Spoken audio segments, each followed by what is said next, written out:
Hello students, आज पुनः मैं एक नई वीडियो के साथ। जैसा कि सबको कन्फर्म है कि कल 12th का पेपर है। 12th का कल इंग्लिश का पेपर है एमपी बोर्ड का, और उसके लिए मैं कुछ महत्वपूर्ण ग्रामर के पॉइंट बता रहा हूँ। हो सकता है जो मैं आज आपकी ग्रामर के पॉइंट बताऊँ कल आपको पेपर में मिले, इसलिए उनको अच्छे से देखना है। मैं यहाँ वाक्य आपको बताऊंगा और उन वाक्यों को आपको कैसे करना है यह ध्यान रखना है। जैसे यहाँ कहा गया, the tea is so hot that I can't drink it. ध्यान रखिए। और इसमें कहेगा यूजिंग टू। क्या कहेगा? यूजिंग टू भी कह सकता है और टू भी कह सकता है, और आगे लिखेगा एंड रीराइट द सेंटेंस। तो ये वाक्य मैं आपको पढ़ा चुका हूं। इस तरह के यदि टू से वाक्य को बदलना है तो सो दैट के स्थान में हम टू और टू का प्रयोग करते हैं और वाक्य को लिखते हैं। ग्रामर बनाने के लिए हमें छोटे से डंडी खींचना है, इसका आंसर होता है। इसमें हमने देखा सो लगा है, अर्थ हुआ चाय इतनी गर्म है कि मैं इसे नहीं पी सकता। मैंने इस तरह के वाक्य बताए थे। यहाँ तो करता है टी चाय और यहाँ करता है आई यानी मैं नहीं पी सकता।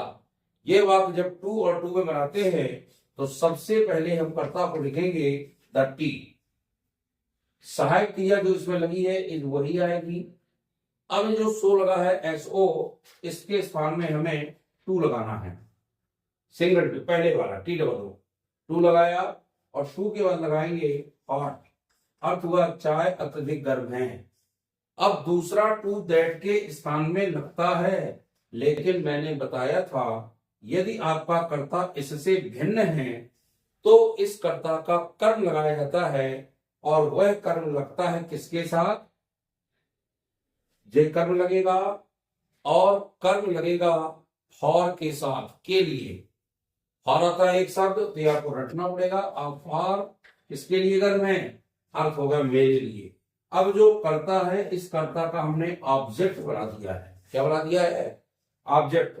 यानी दूसरे वाक्य को जोड़ने से पहले अब दूसरा शब्द क्या जुड़ेगा? टू। एक टू ये जुड़ा और दूसरा टू ये जुड़ गया। अब ये वाक्य बनेगा, वो आपका दो वाक्य उसमें जुड़े थे, ये सीधे एक वाक्य बनेगा। सर्टिव कहलाते हैं। तो the tea is so hot for me too, और टू किसके साथ लिया जाएगा? सीधे यहाँ पे क्रिया लगेगी, ना तो इट आएगा और न कैन नॉट आएगा। यानी ये इसकी कर्ता के साथ यदि चेंज है तो उसके लिए फॉर के साथ कर्म लगाते हैं, और यदि चेंज नहीं है तो हम सीधे टू के बाद मेन वर्ब को लिख देते हैं। ये आपको ध्यान रखना है। ये वाक्य बहुत इंपॉर्टेंट है 12वीं क्लास के लिए। हो सकता है कल या सुबह आपको पेपर में मिले तो आपको इस तरह से वाक्य को बनाना है। दूसरा वाक्य बता दूं मैं आपको, my friend send me a letter. कुछ महत्वपूर्ण वाक्य बता रहा हूं जो महत्वपूर्ण है परीक्षा के लिए। ये 24 में आए हैं, 26 में आने की पुनः उम्मीद है। इसमें आएगा मान लो चेंज इनटू वॉइस। क्या आएगा? Change into voice. यानी अब आपको यहाँ पर वॉइस बदलना है। यानी एक्टिव दिया हो तो पैसिव में और पैसिव दिया हो तो एक्टिव में। अब आप देख रहे हैं यहाँ पे क्रिया का सेकंड फॉर्म लगा है। पहला रूप इसका होता है सेंड। सेंड माने भेजना, और सेंड सेंट सेंट, तो ये दूसरा रूप है। यानी वाक्य कौन सा हो गया? पास्ट का सिंपल। याद करिएगा, मैंने पास्ट की सिंपल में आपको क्रिया बताई थी। पैसिव वॉइस की वाज या वर्ब होती है। जब दो कर्म होते हैं तो दोनों कर्मों से मैंने कहा था एक एक वाक्य आपको बनाना है। तो एक तो बनेगा मी से, तो मी का सबसे पहले कर्ता क्या होता है? आई। और एक बनेगा अ लेटर से, तो इसका कर्ता बनेगा अ लेटर। दोनों साथ साथ बनाइए। क्लियर? अब इसकी पैसिव की क्रिया लगाई जाती है नए कर्ता के अनुसार। अभी कर्ता था माई फ्रेंड, लेकिन अभी यह कर्ता क्या हो गया? बी की जगह आई और अ लेटर। इनमें दोनों में क्रिया लगती है वाज। इसमें भी वाज आएगी और इसमें भी वाज आएगी। यहां तक दिक्कत तो नहीं हो किसी को। यहाँ पे क्रिया का थर्ड फॉर्म लगा है, तो यहाँ भी आपको पता थर्ड लगता है, तो यहाँ पर भी सेंड का सेंड लिख देंगे। अब ध्यान रखना, जो वाक्य मी से शुरू हुआ है उसका दूसरा कर्म आ लेटर बताया था, ज्यों का तो लिख देते, इसमें कोई चेंज नहीं करते। लेकिन जब लेटर से बनाएंगे और मेन कर्म इसका मी होगा, तो मेन कर्मों के पहले टू लगाया जाता है। मेन कर्म कौन होते हैं? जैसे आई का मी, वी का अस, यू का यू, दो का दो, दे का देम, ये आते हैं। तो इनके पहले हमको टू लगाना है और टू के बाद कर्म को उसी रूप में लिख देना है। अब चौथे नियम में चले, बाई लगता ही है तो दोनों में बाई जोड़ दीजिए। साथ साथ बनाएंगे तो कहीं गलती होने के चांस नहीं है, और सामने वाले को ही पता है कि जांचने वाले को कि स्टूडेंट होशियार, इससे बनते हैं क्लियर। अब माई फ्रेंड आपका कर्म है, ऑब्जेक्ट बनकर जाएगा, यहाँ जाएगा माई फ्रेंड। माई को लगा लेना, ये माई पजेसिव होता है, ये पजेसिव है, और यहाँ पर भी आएगा माई फ्रेंड। और फुल स्टॉप लगाना ना भूले। ये आपके 12वीं के 2 वाक्य बहुत महत्वपूर्ण हैं, जो आने की पूर्णता उम्मीद है। तीसरा वाक्य देख लें, एज सून एज, ये भी बहुत महत्वपूर्ण, पढ़ा चुका हूँ सभी ये, लेकिन परीक्षा के हिसाब से महत्वपूर्ण पढ़ा हूँ।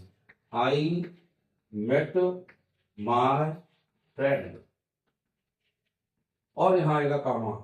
और दूसरा वाक्य, I started weeping, I started weeping. कोई दिक्कत? एज सून एज, जैसे ही मैं अपने मित्र से मिला, मैंने रोना प्रारंभ कर दिया। ये कहेगा using no sooner than. No sooner dash के बाद देन लगता है, ये आपको पता है। यहाँ आएगा नो सूनर आएगा, और डैश के बाद यहाँ पर देन आएगा, और कहेगा एंड रीराइट द सेंटेंस। तो हमें सेंटेंस को लिखना है, तो एज सून एज के स्थान में मैंने बताया था क्या लगाना, सबसे पहले आपको नो सूनर लगा दीजिए। क्या लगा दोगे? No sooner. अब मैंने कहा था आगे का जो वाक्य है, इसको में इसकी पहले सहायक क्रिया लगेगी, यानी आपको जैसे इंट्रो में बनाते हैं उसी तरह हम बना देना है। तो मेट लगा है, क्रिया का सेकंड फॉर्म है, मीट मेट मेट, तो यहाँ सहायक ग्राउंड की क्रिया आएगी, डिड आएगी। हमने डिड लगा दिया, करता क्या है? आई। अब जब डिड लग गया तो यहाँ पे मेट का फर्स्ट फॉर्म आएगा, यानी मीट आएगा। मीट के बाद वही माय फ्रेंड, इसमें कोई चेंज नहीं होना है। फिर यहाँ पर कामा को हटाना है और देन लगाना है, कामा नहीं लगाना, ध्यान रखिएगा। और जो दूसरा वाक्य होगा उसमें कोई चेंज नहीं होगा, उसको ज्यों का तो लिखेंगे, आई स्टार्टेड वीपिंग। बाकी कोई चेंज नहीं करना है, सिर्फ आपको नो सूनर के बाद हेल्पिंग वर्ब उस टेंस की रखना जिस टेंस में वाक्य दिया है। फिर कर्ता के बाद क्रिया को उसी रूप में लिखना है टेंस को देखते हुए, और कामा हटा करके देन लगा देना है। यह आपको ध्यान रखना है। ये हुआ तीसरा वाक्य।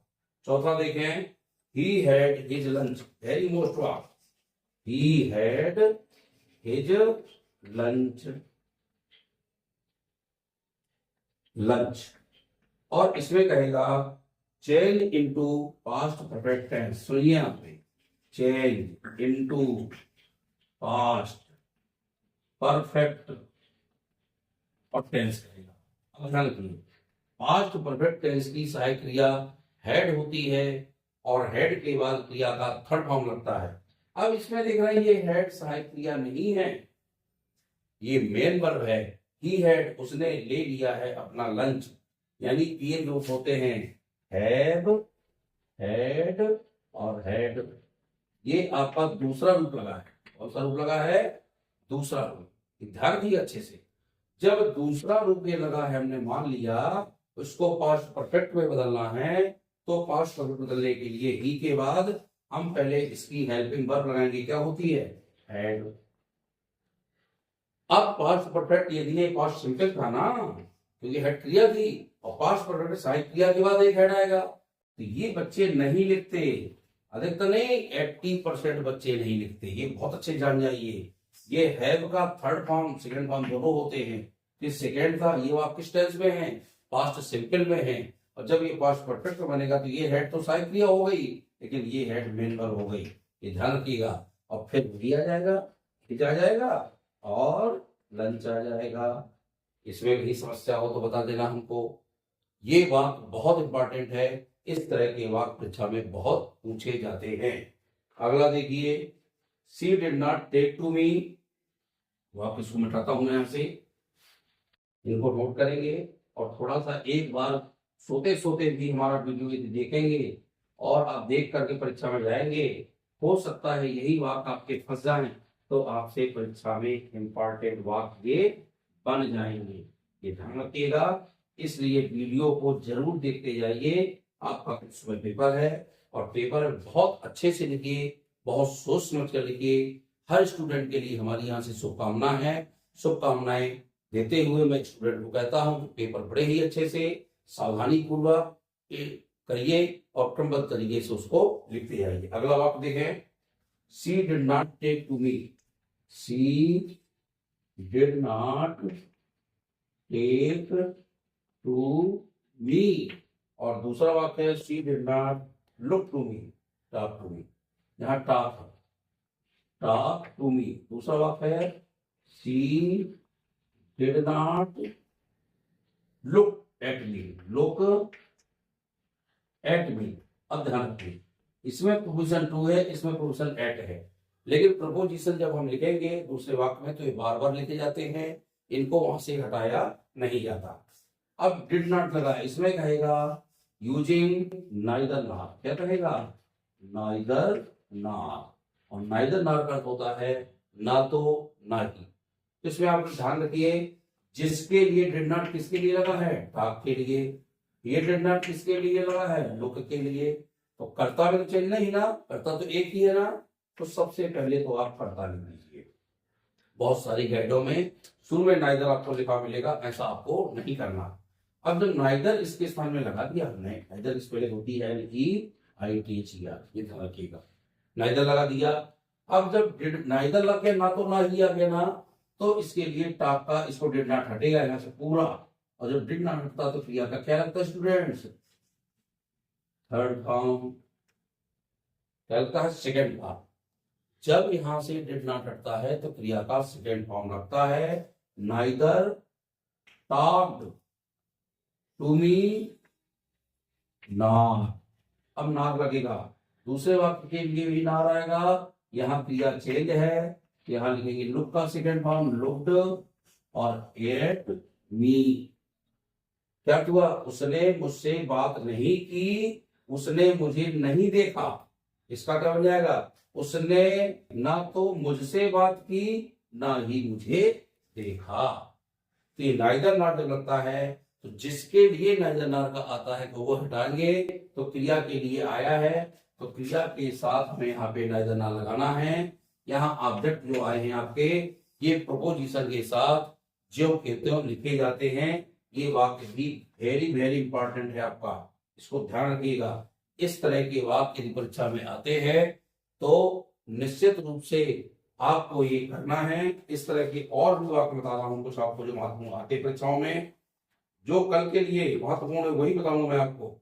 अगला वाक्य देखें, she does not sing, she does not sing. और दूसरा वाक्य है, सी डज नॉट डांस। ये भी बहुत मोस्ट वाक्य, बहुत इंपॉर्टेंट वाक्य, और इसमें हम यहाँ पर लिखेंगे, मान लो इसमें कहता है नाइदर नॉट लगाना है, तो नाइदर नॉट लगाने के लिए क्योंकि डज नॉट के साथ सिंग लगा है, वह नहीं गाती है, वह डांस नहीं करती है। अब ध्यान दीजिए, डज नॉट लेना है यहाँ पे, तो सी तो करता चेंज नहीं है स्टूडेंट्स, इसलिए सी को एक बार ही लिखेंगे। डज नॉट हटेगा, सिंग्स लगेगा, लेकिन वह नहीं गाती, यानी कहेंगे सी नाइदर, ना तो क्या आएगा, नाइदर। अब डज नॉट जो होता है ये हटेगा, और डज नॉट हटने के बाद क्रिया में लगता है एस या यस, तो यहां आएगा सिंग्स। क्या हुआ, वह ना तो गाती है। अब दूसरा आएगा नॉर, नॉर लगाएंगे, फिर डज नॉट हटेगा और डांस के साथ क्रिया में फिर से एस या यस लगेगा, तो वाक्य बन जाएगा सी नाइदर सिंग्स नॉट डांसेस। देखो क्या हुआ, वह ना तो गाती है ना ही नाचती है, अर्थ तो वही रहा, वह नहीं गाती वह नहीं नाचती, वह ना तो गाती ना ही नाचती है। इसलिए आपको इस तरह का वाक्य बनाना है, ये बहुत इंपॉर्टेंट वाक्य है। अगला देखें, द चाइल्ड, द, जो इंपॉर्टेंट वाक्य बनता है निकल के लिए, द चाइल्ड, चाइल्ड को लिखा है क्राइड फॉर मिल्क, और इसमें एक वाक्य है, इसमें कहेगा change into past continuous tense. और पास्ट कंटिन्यूअस में आपको पता है कंटिन्यूअस की क्रियाएं होती वाज या वर, तो यहाँ पे चूंकि द चाइल्ड लगा है तो द चाइल्ड लिखेंगे, और पास्ट कंटिन्यूअस की क्रिया क्या होती है, वाज या वर। चाइल्ड एक है इसलिए लगेगा वाई वाज, और क्राई का लगेगा आईएनजी, तो बनेगा क्राइंग, क्योंकि पास्ट कंटिन्यूअस में क्रिया में आईएनजी लगता है। क्राइंग और फॉर जो कहते हो, मिल्क में कोई चेंज नहीं, और यहाँ पे अंत में फुल स्टॉप लगाया जाएगा। यह भी वाक्य आपके लिए वेरी वेरी इंपॉर्टेंट है। अगला, मिस्टर गुप्ता टीचेज, ये भी बहुत मुश्किल वाक्य है। टीचेज, टीचेज अस हिंदी, अस हिंदी, ध्यान रखिएगा। फिर से वही बात आई, यहां पर दो कर्म हो गए, एक तो कर्म हो गया अस, एक कर्म हो गया हिंदी। हो गया नहीं हो गया, क्या कहा है, हिंदी प्रथा, और हमें तो पहला कर्म हो गया अस, तो अस का सबसे पहले कर्ता बना दो, ये कहेगा चेंज इनटू वॉइस। अब इसका वॉइस चेंज करना है, ये दिया है आपका एक्टिव में, आपको बनाना है पैसे, तो कर्ता बना बस का बी, टेंस कौन सा स्टूडेंट्स, ऐसे ऐसे अली प्रेजेंट सिंपल है, उसकी क्रिया होती है इज एम आर, वी के साथ क्या लगेगा, आर लगेगा। आर के बाद क्रिया का थर्ड फॉर्म लगा दो, T A you ji H T होता है, और एक और इसका बनेगा कहे से, हिंदी से, इसको भी पहले से लिख लेते हैं। इस हिंदी में क्रिया आर नहीं आएगी, हिंदी एक इसलिए की जाएगी, और क्रिया का थर्ड फॉर्म क्या आएगा, T A you ji H T टाट, ये थर्ड फॉर्म होता है टी स्टार्ट टाट। अब दूसरा कर्म इसका हिंदी है, इसको ज्यों का चिन्ह रखेंगे। अब देखो सब्जेक्ट का पहला लेटर है, इसलिए बीच में भी एच कैपिटल लेटर लगाया जाएगा। ये अस है, इसके पहले क्या लगेगा, हमने कहा मेन कर्मों में टू लगता है, तो टू अस लगा दिया, दोनों में भाई जुड़ेगा, और भाई के बाद ये करता कर्म उनका चला जाएगा। मिस्टर में एम बड़ा बनेगा, जी भी बड़ा बनेगा, जात का पहला लेटर भी कैपिटल बनता है, और यहाँ भी आएगा मिस्टर, ये इसका वॉइस चेंज हो जाएगा। इस तरह से वाक्य आप रात के लिखें, और कल निश्चित रूप से पेपर में हो सकते हैं यही वाक्य फंस जाएं, तो निश्चित मेरी शुभकामना है कि वाक्य आपसे बन जाएंगे। एक दो बार आप देखेंगे इस तरह के वाक्य परीक्षा में कर पाएंगे। निश्चित रूप से ग्रामर के पॉइंट में बहुत अच्छे से समझना आवश्यक है। यदि वीडियो अच्छा लगा हो तो लाइक शेयर करें, सब्सक्राइब करें, और बच्चों को बहुत सारे शेयर करें, ताकि बहुत सारे स्टूडेंट्स इसको देख रहे। बहुत बहुत धन्यवाद।